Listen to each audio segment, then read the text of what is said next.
नमस्कार साथियों, यूपी में होने वाले उपचुनाव को लेकर सियासत तेज हो गई है। सीट बंटवारे को लेकर बीजेपी अपने सहयोगी दलों के साथ उलझी हुई है। उपचुनाव के लिए बीजेपी के अपने ही योगी आदित्यनाथ की टेंशन बढ़ा रहे हैं। उपचुनाव को लेकर बीजेपी के सहयोगी पार्टी ही योगी आदित्यनाथ को आंखें दिखा रहे हैं और जयंत चौधरी और संजय निषाद ने सीएम योगी आदित्यनाथ से कर डाली है बड़ी मांग। लोकसभा चुनाव की तरह उपचुनाव में भी बीजेपी को लगेगा बड़ा झटका। अखिलेश यादव की जाल में फंसे हैं सीएम योगी। तो चलिए आपको बताते हैं पूरी खबर।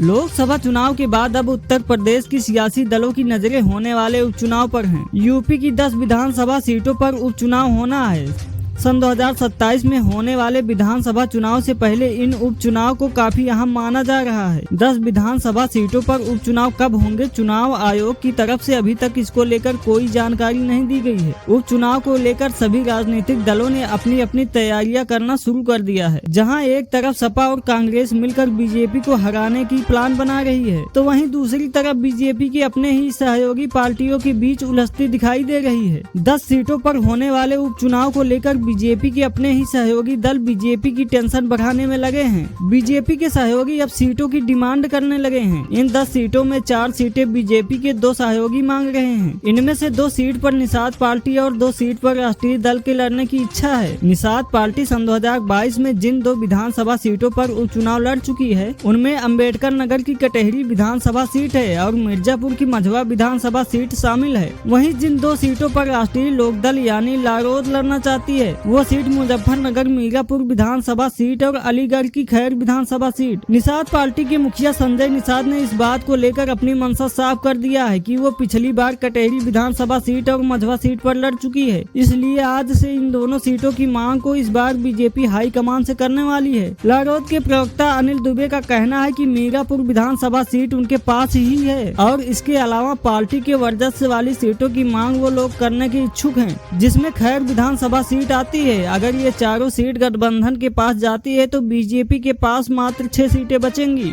आपको बता दें कि ओपी राजभर और अनुप्रिया पटेल ने अभी तक अपनी सीट को लेकर अपना दावा नहीं किया है, लेकिन इन दोनों पार्टियों की इच्छा विधानसभा चुनाव लड़ने की है। इन 4 पार्टियों के बीच बीजेपी उपचुनाव में बुरी तरह से फंस चुकी है। अगर बीजेपी अपने सहयोगी दलों को उपचुनाव में कोई जगह नहीं देती है तो इसका खामियाजा बीजेपी को सन 2027 में होने वाले विधानसभा चुनाव में उठाना पड़ सकता है और बीजेपी को लोकसभा चुनाव की तरफ बड़ा झटका लग सकता है। ऐसी ही और खबरों के लिए हमारे चैनल को सब्सक्राइब जरूर करें।